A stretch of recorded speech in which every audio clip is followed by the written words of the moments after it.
മറയേണ്ടതോർത്ത് ചന്ദ്രനക്ഷത്രാദികൾ വിതുമ്പുമ്പോൾ മാറ്റമില്ലാതെങ്ങും വിരാജിക്കും ദൈവമേ, അങ്ങയെ വാഴ്ത്തുന്നു ഞങ്ങൾ. ഉദിച്ചെങ്ങും പ്രഭതൂകും പാരിലെ സൂര്യരശ്മിയേക്കാൾ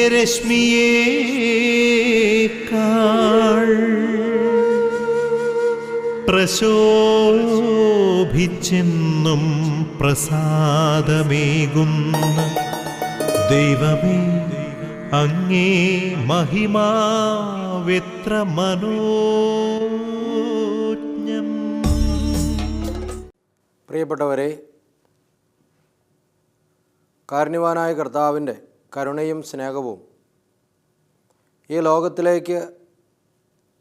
ലോകത്തിലുള്ള സകല ചരാചരങ്ങളിലേക്കും അവൻ ഒഴുക്കിക്കൊണ്ടിരിക്കുന്നു. നമ്മുടെ ഓരോ ദിവസത്തെയും ജീവിതം നമ്മെ എല്ലാവരെയും പഠിപ്പിക്കുന്നതും മറ്റൊന്നുമല്ല, കർത്താവ് നമ്മെ സ്നേഹിക്കുന്നുണ്ട് എന്നുള്ളതാണ്. ഓരോ പ്രഭാതത്തിലും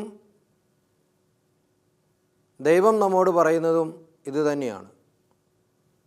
നമ്മെ അവൻ ഒത്തിരിയേറെ പ്രാധാന്യം നൽകി, നമ്മുടെ ജീവിതത്തിന് വില നൽകി സ്നേഹിക്കുന്നുണ്ട് എന്ന്.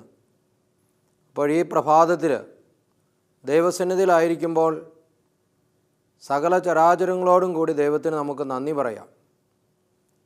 പ്രിയപ്പെട്ടവരെ, ദൈവത്തെ മഹത്വപ്പെടുത്തുവാനും സ്തുതിക്കുവാനും ആരാധിക്കുവാനും ആരാധനയോടും പ്രാർത്ഥനയോടും കൂടി ഈ പ്രഭാതം ആരംഭിക്കുവാനുമായി നമുക്ക് പരിശ്രമിക്കാം.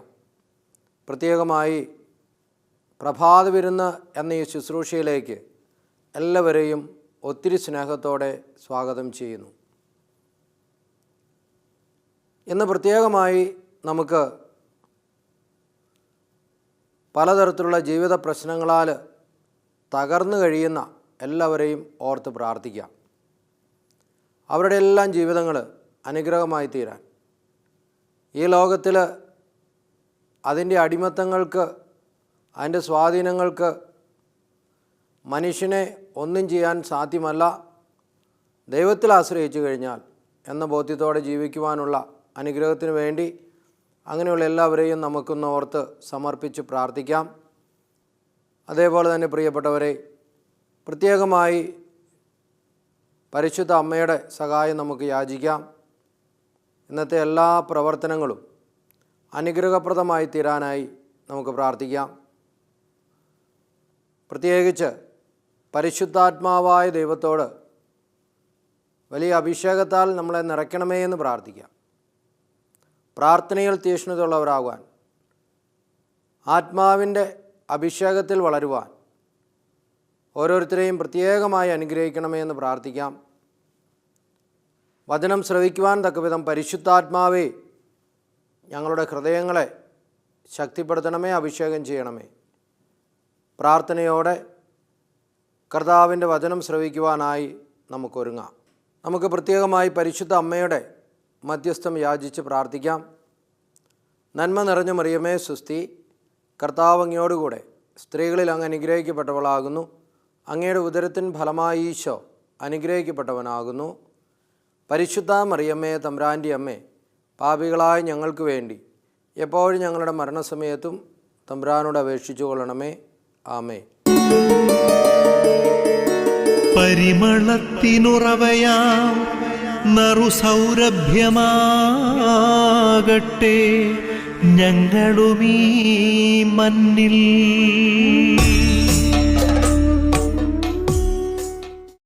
വിശുദ്ധ മത്തായിയുടെ സുവിശേഷം 15-ാമത്തെ അധ്യായം 13-ാം തിരുവചനം. മത്തായിയുടെ സുവിശേഷം 15-ാം അധ്യായം 13-ാം തിരുവചനം. അവൻ മറുപടി പറഞ്ഞു, എൻ്റെ സ്വർഗീയ പിതാവ് നട്ടതല്ലാത്ത ചെടികളൊക്കെയും പിഴുതുമാറ്റപ്പെടും. അവൻ പറഞ്ഞു, എൻ്റെ സ്വർഗീയ പിതാവ് നട്ടതല്ലാത്ത സകല ചെടികളും പിഴുതുമാറ്റപ്പെടും. പ്രിയപ്പെട്ടവരെ, ഈ വചനത്തിലൂടെ കർത്താവ് പറയുന്നത്, പിതാവിൻ്റെ തിരുഹിതത്തിനനുസരിച്ചല്ലാത്തതൊന്നും നമ്മുടെ ജീവിതത്തിൽ ഉണ്ടാകാൻ പാടില്ല. അതെല്ലാം മാറ്റപ്പെടേണ്ടതാണ്. അതായത് ദൈവഹിതത്തിനനുസരിച്ചല്ലാത്ത എല്ലാ പ്രവൃത്തികളും എല്ലാ കാര്യങ്ങളും എടുത്തു മാറ്റപ്പെടേണ്ടതാണ് എന്നാണ് കർത്താവ് നമ്മോട് പറയുന്നത്. അപ്പോൾ ഈ വചനത്തിലൂടെ കർത്താവ് നമ്മോടുള്ള ഒരു താല്പര്യം വളരെയധികം പ്രകടമാക്കുകയാണ്. അത് മറ്റൊന്നുമല്ല, പിതാവിനോട് ചേർന്ന് നിന്ന് ഫലം പുറപ്പെടുവിക്കുന്നവരാകണം എന്ന കാര്യമാണ്. ഫലം പുറപ്പെടുവിക്കുന്നതായി കഴിഞ്ഞാൽ മാത്രമേ നമ്മുടെ ജീവിതത്തിൽ മറ്റുള്ളവർക്ക് എന്തെങ്കിലും ഒരു പ്രയോജനമുള്ളവരായി നമ്മൾ മാറുകയുള്ളൂ. ഫലമില്ലാത്ത വൃക്ഷം അത് എപ്പോഴും ഉപയോഗശൂന്യമാണ്. ഫലം നൽകുന്ന വൃക്ഷങ്ങളാണ് എപ്പോഴും മറ്റുള്ളവർക്ക് സന്തോഷം നൽകുന്നത്. ഫലമില്ലാത്ത വൃക്ഷങ്ങൾ ഒരിക്കലും മനുഷ്യർക്ക് അധികം സന്തോഷം നൽകില്ല. അത് വല്ല വിറകിനോ അല്ലെങ്കിൽ മറ്റു കാര്യങ്ങൾക്കോ എന്തിനെങ്കിലുമൊക്കെ ഉപയോഗിക്കത്തുള്ളൂ. ഫലം നൽകുന്ന വൃക്ഷങ്ങൾ, ആ ഫലം മനുഷ്യൻ ഭക്ഷിച്ചു കഴിയുമ്പോൾ അതിനെ നോക്കി മനുഷ്യന് സന്തോഷമുണ്ടാവും. നിറയെ മാങ്ങകളുള്ളൊരു മാവിലേക്ക് നോക്കുമ്പോൾ മനുഷ്യൻ നോക്കുന്നത് ആ മാവിൻ്റെ തടിയിലേക്കല്ല, മറിച്ച് അതിൽ കായ്ച്ചു കിടക്കുന്ന മാങ്ങകളിലേക്കാണ്. അതായത് അതിൻ്റെ ഫലമാണ് മനുഷ്യനൊരു സന്തോഷവും ഒരു വളരെയധികം താല്പര്യവും അതിൽ ജനിപ്പിക്കുന്നത്. അതുപോലെ തന്നെ പ്രിയപ്പെട്ടവരെ, നല്ല ഫലങ്ങൾ പുറപ്പെടുവിക്കുന്നവരായി തീരുമ്പോൾ അത് നമ്മെ നോക്കുന്നവർക്ക്, നമ്മോടൊത്തായിരിക്കുന്നവർക്ക്, നമ്മുടെ ജീവിതത്തോട് ചേർന്ന് നിൽക്കുന്നവർക്ക് ആനന്ദവും സന്തോഷവും നൽകുന്നതായി തീരും. അങ്ങനെയെങ്കിൽ ഈ നല്ല ഫലം പുറപ്പെടുവിക്കാൻ ഒരു വ്യക്തിയെ സഹായിക്കുന്നത് എന്താണ്?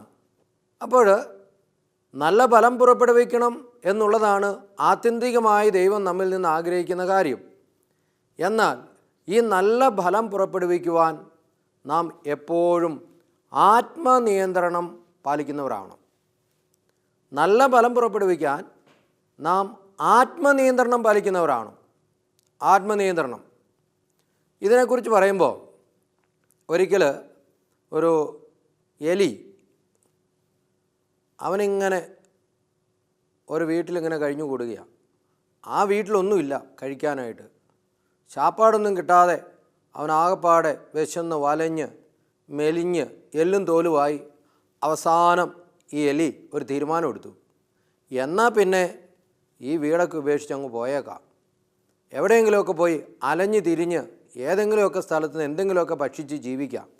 ഇങ്ങനെ ഇവൻ ആ വീട്ടിൽ നിന്നിറങ്ങി അവനിങ്ങനെ അന്വേഷിച്ച് നടക്കുക. അന്വേഷിച്ച് കുറേ ദൂരം നടന്നു കഴിഞ്ഞപ്പോഴേക്കും അവനൊരു വലിയ വീട് കണ്ടു. വലിയ വീട് കണ്ട് അവിടുത്തെ ആ പത്തായപ്പുരയിൽ അവൻ മെല്ലെ നോക്കി. അത് നിറച്ച് ധാന്യമുണ്ട്. അവൻ ഏതെങ്കിലും വഴിയിൽ അകത്ത് പ്രവേശിക്കാൻ പറ്റുമോ എന്ന് നോക്കി. പലതരത്തിലുള്ള പ്രയത്നങ്ങൾ നടത്തിയെങ്കിലും അതിൻ്റെ ഉള്ളിലേക്ക് മാത്രം പോകാൻ പറ്റുന്നില്ല. അതെല്ലാം നല്ല മെഷൊക്കെ ഇട്ട് അടിച്ച് ഒരു ഹോളുണ്ടെങ്കിൽ ആ ഹോള് വരെ അടച്ചാണ് വെച്ചിരിക്കുന്നത്. കണ്ട് പുറത്ത് നിന്ന് ആഗ്രഹത്തോടെ നോക്കാമെന്നുള്ളതല്ലാതെ അകത്ത് പ്രവേശിക്കാൻ പറ്റുന്നില്ലല്ലോ എന്ന ദുഃഖത്തോടെ ഈ എലി ഇങ്ങനെ അതിൻ്റെ ചുറ്റും നടക്കുക. അന്വേഷിച്ച് അവസാനം ഒരു ചെറിയ ഹോള് കണ്ടു. അവൻ ആ ചെറിയ ഹോളിലൂടെ അതിൻ്റെ ഉള്ളിലേക്ക് പ്രവേശിച്ചു. വളരെ കഷ്ടപ്പെട്ട് അകത്ത് പ്രവേശിച്ചു. അകത്ത് പ്രവേശിച്ച് ശാപ്പാടൊക്കെ അടിച്ച് അപ്പോഴേക്കും അവന് ചെറിയൊരു ക്ഷീണമായി. ഇത്രയും ദൂരം നടന്നതാണല്ലോ, എന്നാൽ പിന്നെ ഒന്ന് ഉറങ്ങിയിട്ട് പോകാം എന്ന് വിചാരിച്ച് അവൻ ആ മൂലയിൽ കിടന്നുറങ്ങി. ഉറക്കം കഴിഞ്ഞു, വീണ്ടും എഴുന്നേറ്റ് കഴിഞ്ഞപ്പോൾ വീണ്ടും വിശക്കുന്നു. ഉടനെ തന്നെ അവൻ വീണ്ടും ഭക്ഷണം കഴിക്കാൻ തുടങ്ങി. ഭക്ഷണം കഴിച്ചു, വീണ്ടും ഉറങ്ങി. ഭക്ഷണം കഴിച്ചു, വീണ്ടും ഉറങ്ങി. ഭക്ഷണം കഴിച്ചു. ഇങ്ങനെ അവൻ തിന്ന് പുറത്ത് വരേണ്ട കാര്യം മാത്രം അവൻ ഓർത്തില്ല. അങ്ങനെ അവന് തടി കൂടി, വലിയ തടി കൂടി തടിയൻ എലിയായി അവൻ മാറി. അങ്ങനെ തടിയൻ എലിയായി അവൻ മാറിക്കഴിഞ്ഞപ്പോഴേക്കും ഈ വീട്ടിലേക്ക് ഒരു പൂച്ച കടന്നു വരിക. ആ പൂച്ച കടന്നു വന്ന് അവൻ സ്വരത്തിൽ കരയാൻ തുടങ്ങി. ഈ പൂച്ചയുടെ സ്വരം കേൾക്കുന്നത് എലിക്ക് പേടിയായിരുന്നു. അതവനെ അസ്വസ്ഥപ്പെടുത്താൻ തുടങ്ങി. അവൻ്റെ ഉറക്കമെല്ലാം പോയി. അവൻ ചാപ്പാടടിക്കും, കിടന്നുറങ്ങാൻ തുടങ്ങുമ്പോഴേക്കും പൂച്ചയുടെ ശക്തമായ കരച്ചിൽ. ആ കരച്ചിൽ കേട്ട് അവൻ ഞെട്ടി എഴുന്നേൽക്കുക. അവൻ്റെ ഉറക്കമെല്ലാം പോയി, അവൻ്റെ മനസ്സമാധാനം പോയി, അവൻ്റെ സന്തോഷം പോയി. അങ്ങനെ അവൻ ആകപ്പാടെ അസ്വസ്ഥനായി അതുവഴി അങ്ങോട്ടും ഇങ്ങോട്ടും നടക്കാൻ തുടങ്ങി. എന്നിട്ട് അവനൊരു തീരുമാനമെടുത്തു, എങ്ങനെയെങ്കിലും ഇവിടെ നിന്ന് പുറത്ത് കടന്നാൽ മതി. ഇനി ഇവിടെ കിടന്നാൽ ഒരു പക്ഷേ എനിക്ക് ഉറങ്ങാനും പറ്റൂല, ആകപ്പാടെ പ്രശ്നമാകും. ഏതെങ്കിലും കാരണവശാൽ പൂച്ച അതിൻ്റെ ഉള്ളിൽ കയറി കഴിഞ്ഞാൽ എൻ്റെ പ്രാണൻ തന്നെയും പോകാൻ സാധ്യതയുണ്ട്. ഇങ്ങനെ അവൻ ചിന്തിച്ച് മെല്ലെ ആ പഴയ ഹോളിൻ്റെ അടുത്തേക്ക് തപ്പി കണ്ടുപിടിച്ച് അതിൻ്റെ അടുത്ത് ചെല്ലുകയാണ്. അടുത്ത് ചെന്ന് എങ്ങനെയെങ്കിലും പുറത്ത് കടക്കണം എന്ന ചിന്തയോടുകൂടി അവൻ അവിടേക്ക് നോക്കിക്കഴിഞ്ഞപ്പോഴേക്കും പ്രിയപ്പെട്ടവരെ, അവന് പുറത്ത് കടക്കാൻ പറ്റാത്ത അവസ്ഥയായി. കാരണം എന്താണ്? അവൻ തിന്ന് തടിയൻ എലിയായി മാറിയിരിക്കുക. ശുഷ്കിച്ച ഒരെലിയായിരുന്നു അകത്ത് കടന്നത്. എന്നാൽ അവൻ തീറ്റയും വിശ്രമവും കാരണം അങ്ങനെ അലസത പിടിച്ച് ഒരു പണിയും ചെയ്യാതെ അവസാനം അവൻ തടിയൻ എലിയായി അവന് പുറത്ത് കടക്കാൻ പറ്റാത്ത അവസ്ഥയിൽ ഒരു കെണിയിൽ അകപ്പെട്ടതുപോലെ ആയിത്തീരുകയാണ്. പ്രിയപ്പെട്ടവരെ, ഇതൊരു രസകരമായി നമുക്ക് തോന്നാമെങ്കിലും ഇതിലൂടെ നമ്മെ പഠിപ്പിക്കുന്ന ഒരു കാര്യമുണ്ട്. നമ്മുടെ ജീവിതത്തിൽ എപ്പോഴും ഒരു ആത്മനിയന്ത്രണത്തിൻ്റെ മേഖലയുണ്ട്. നമ്മുടെ ജീവിതത്തിൽ എപ്പോഴും ഒരു ആത്മനിയന്ത്രണം ഉണ്ടാവണം. എനിക്ക് ആവശ്യമില്ലാത്തത് എല്ലാം കൂടെ എടുത്ത് എൻ്റെ ജീവിതത്തിൽ വയ്ക്കേണ്ട കാര്യമില്ല. ഞാൻ നിയന്ത്രിക്കപ്പെടേണ്ട മേഖലകളെ നിയന്ത്രിക്കണം. ആ എലി അകത്ത് പ്രവേശിച്ച് അവൻ ആവശ്യമുള്ള ഭക്ഷണം കഴിച്ചിട്ട് മെല്ലെ പുറത്തിറങ്ങിപ്പോയിരുന്നു എങ്കിൽ അവന് അവിടെ അകപ്പെട്ടു പോകില്ലായിരുന്നു. എന്നാൽ അവൻ ഭക്ഷണം കഴിച്ചപ്പോൾ ക്ഷീണം തീർക്കാൻ അവൻ ഉറങ്ങിക്കഴിഞ്ഞപ്പോഴേക്കും അവന് വീണ്ടും വിശന്നു. പിന്നെ ഇങ്ങനെ തീറ്റയും കിടപ്പുമായപ്പോൾ അവൻ അലസത കൂടി, പുറത്തുനിന്ന് ഇറങ്ങാനോ ചെയ്യാനോ ഒന്നും പറ്റാത്ത അവസ്ഥയായി. അപ്പോൾ പ്രിയപ്പെട്ടവരെ, അലസത എന്ന തിന്മ ഫലം പുറപ്പെടുവിക്കുവാൻ മനുഷ്യനെ ഒരിക്കലും അനുവദിക്കുന്നില്ല. ഫലം പുറപ്പെടുവിക്കാതിരിക്കാനാണ് അലസത എന്ന തിന്മ മനുഷ്യന് പ്രോത്സാഹനം കൊടുക്കുന്നത്. അപ്പോൾ ഈ അലസത എന്ന തിന്മ അകറ്റിക്കളഞ്ഞില്ലെങ്കിൽ നല്ല ഫലങ്ങൾ പുറപ്പെടുവിക്കുന്നവരായി തീരാൻ പറ്റൂല. അപ്പോൾ നമ്മൾ വിചാരിക്കും കുഴപ്പമൊന്നുമില്ല, എല്ലാം കിട്ടിക്കൊണ്ടാണല്ലോ ഇരിക്കുന്നത്. ആവശ്യത്തിന് തീറ്റയും ആവശ്യത്തിന് വിശ്രമമായി കഴിയുമ്പോൾ മനുഷ്യൻ വിചാരിക്കും ഇനി പണിയൊന്നും ചെയ്തില്ലെങ്കിലും കുഴപ്പമില്ല, ഇങ്ങനെയൊക്കെ അങ്ങ് പോകാം. അപ്പോൾ പ്രിയപ്പെട്ടവരെ, ഇവിടെയാണ് ദൈവത്തിൻ്റെ പരിശുദ്ധാത്മാവ് നമ്മിൽ പ്രവർത്തിക്കേണ്ടത്. നമ്മുടെ ജീവിതത്തിൽ കടന്നു വരുന്ന ഓരോ തിന്മയെയും എതിർത്ത് തോൽപ്പിക്കാൻ സാധിക്കണമെങ്കിൽ നിത്യവും പരിശ്രമമുള്ളതായിരിക്കണം. കാരണം അതിനെക്കുറിച്ച് വീണ്ടും മത്തായിയുടെ സുവിശേഷത്തിൽ തന്നെ 15-ാം അധ്യായത്തിൽ പറയും, 15:19 പറയും, ദുശ്ചിന്തകൾ, കൊലപാതകം, പരസംഗം, വ്യഭിചാരം, മോഷണം, കള്ളസാക്ഷ്യം, പരദൂഷണം എന്നിവയെല്ലാം ഹൃദയത്തിൽ നിന്നാണ് പുറപ്പെടുന്നത്. ഇവ ഒരുവനെ അശുദ്ധനാക്കുന്നത്. അപ്പോൾ ഒരു വ്യക്തിയെ അശുദ്ധമാക്കുന്ന കാര്യങ്ങൾ എന്തൊക്കെയാണ് എന്ന് വളരെ കൃത്യമായി തന്നെ വചനം പഠിപ്പിക്കുക. ദുശ്ചിന്തകൾ, കൊലപാതകം, പരസംഗം, വ്യഭിചാരം, മോഷണം, കള്ളസാക്ഷ്യം, പരദൂഷണം, ഇതെല്ലാം. അപ്പോൾ ഇത്തരത്തിലുള്ള പ്രവൃത്തികൾ ഒരു വ്യക്തിയെയും അവൻ്റെ ജീവിതത്തെയും ജീവിത മേഖലകളെയും നശിപ്പിച്ച് കളയുക. അപ്പോൾ നമ്മുടെ ജീവിതത്തിൽ ഫലമില്ലാത്തവരായി തീരാൻ കാരണം ഇങ്ങനെയുള്ള കാര്യങ്ങൾ നമ്മെ അലട്ടിക്കൊണ്ടിരിക്കുക.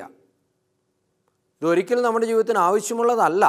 എങ്കിലും ഈ പ്രവൃത്തികളും ഈ ചിന്തകളും ഈ ജീവിത രീതിയും നാം പ്രോത്സാഹിപ്പിക്കുന്നത്രയും കാലം നമുക്കൊരിക്കലും ജീവിതത്തിൽ അഭിവൃദ്ധി ഉണ്ടാവുകയില്ല എന്ന് പരിശുദ്ധ വചനം നമ്മെ പഠിപ്പിക്കുക.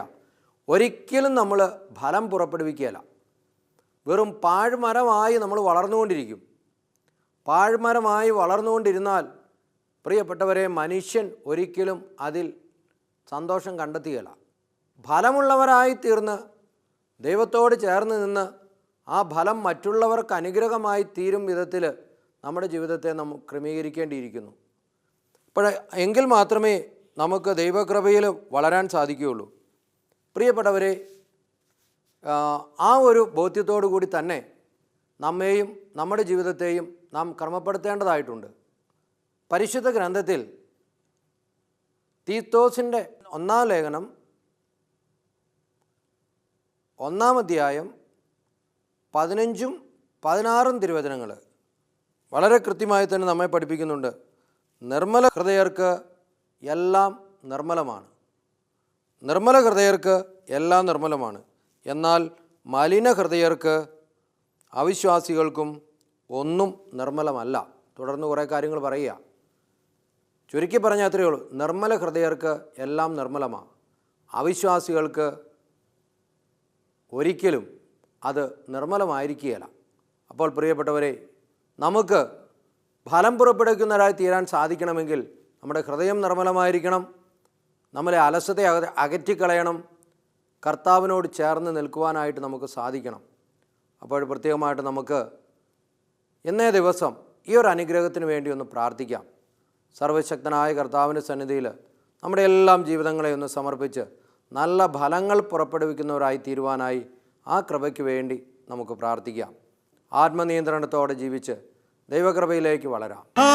പിതാവേ, സ്നേഹാഗ്നിയാൽ ജ്വലിക്കട്ടെ മക്കളാ ഞങ്ങളെല്ലാം.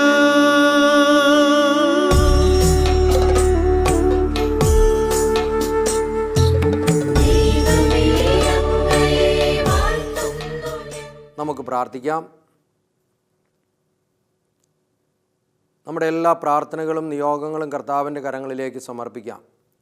പ്രത്യേകമായി ഇന്നത്തെ നിയോഗം ഒന്നോർത്ത് ദൈവസന്നിധിയിൽ സമർപ്പിക്കാം. തകർച്ചകളിൽ ജീവിതത്തിൽ വിഷമിക്കുന്ന സകലരെയും ഓർക്കാം. അവരുടെ ജീവിത മേഖലകളിൽ ഇടപെടണമേ എന്ന് പ്രാർത്ഥിക്കാം. ദൈവത്തിൻ്റെ പരിശുദ്ധാത്മാവിനാൽ നിറയപ്പെടാനായിട്ട് പ്രാർത്ഥിക്കാം. ദൈവകൃപയാൽ നിറയുവാനായിട്ട് പ്രാർത്ഥിക്കാം. അതുപോലെ തന്നെ പ്രത്യേകമായിട്ട് നമ്മുടെ പ്രാർത്ഥനയൊക്കെ ചോദിച്ചിരിക്കുന്ന സകലരെയും ഓർക്കാം. അവരുടെ എല്ലാം ജീവിതങ്ങളിൽ വലിയ അനുഗ്രഹവും സന്തോഷവും സമാധാനവും ലഭിക്കുവാനായിട്ട് നമുക്ക് സമർപ്പിക്കാം.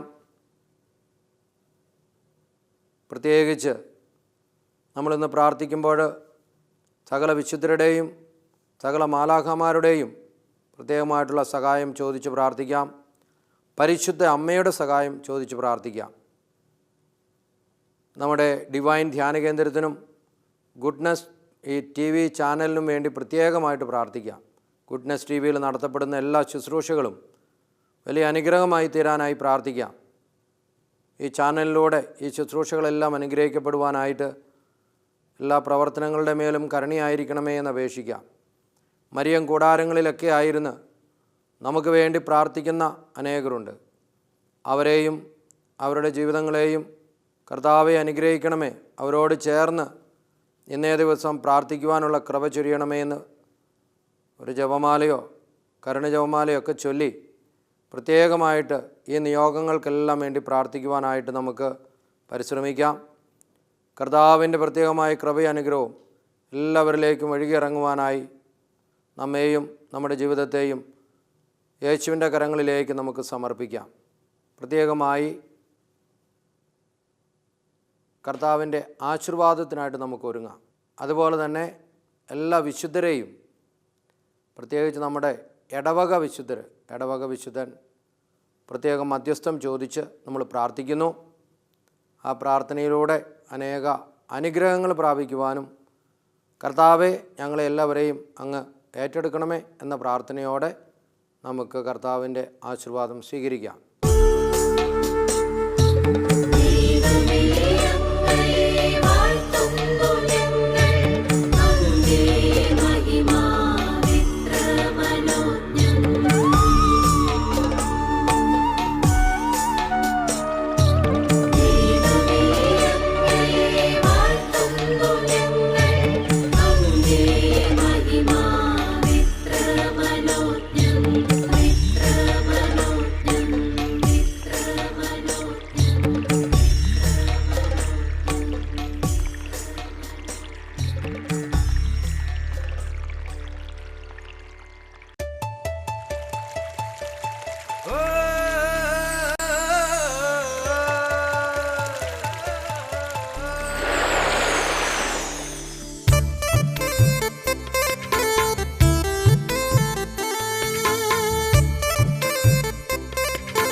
ദൈവസ്നേഹം നിസ്തുല സ്നേഹം എന്നും നിലനിൽക്കും സ്നേഹം.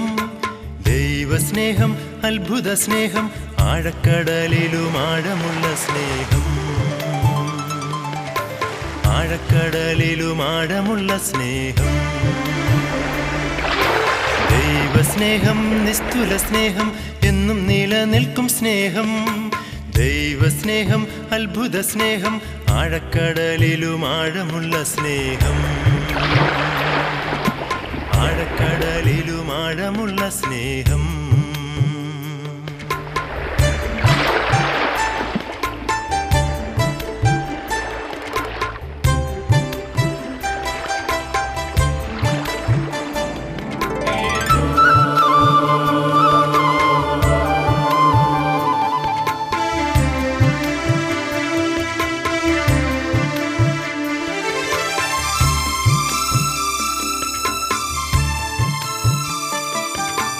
എന്നകതാരിൽ കുളിർത്തെന്നലായി എന്നും വീശിടും സ്നേഹം. എപ്പോഴും എൻ്റെ കൂടെ വസിക്കും എമ്മാനുവേലാം ദൈവം. എന്നകതാരിൽ കുളിർത്തെന്നലായി എന്നും വീശിടും സ്നേഹം. എപ്പോഴും എൻ്റെ കൂടെ വസിക്കും എമ്മാനുവേലാം ദൈവം. മാറിടാത്ത സ്നേഹം മാറോടണച്ചിടും സ്നേഹം. മാറിടാത്ത സ്നേഹം മാറോടണച്ചിടും സ്നേഹം. ദൈവസ്നേഹം നിസ്തുല സ്നേഹം എന്നും നിലനിൽക്കും സ്നേഹം. ദൈവസ്നേഹം അത്ഭുത സ്നേഹം ആഴക്കടലിലും ആഴമുള്ള സ്നേഹം.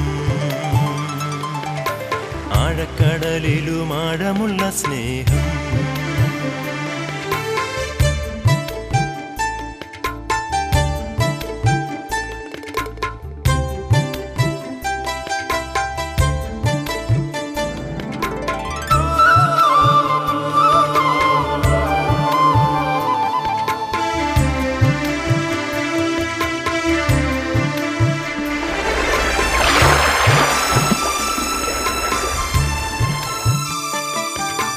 അമ്മയെപ്പോലെന്നും വാത്സല്യമേകിടും സ്നേഹപിതാവാം ദൈവം.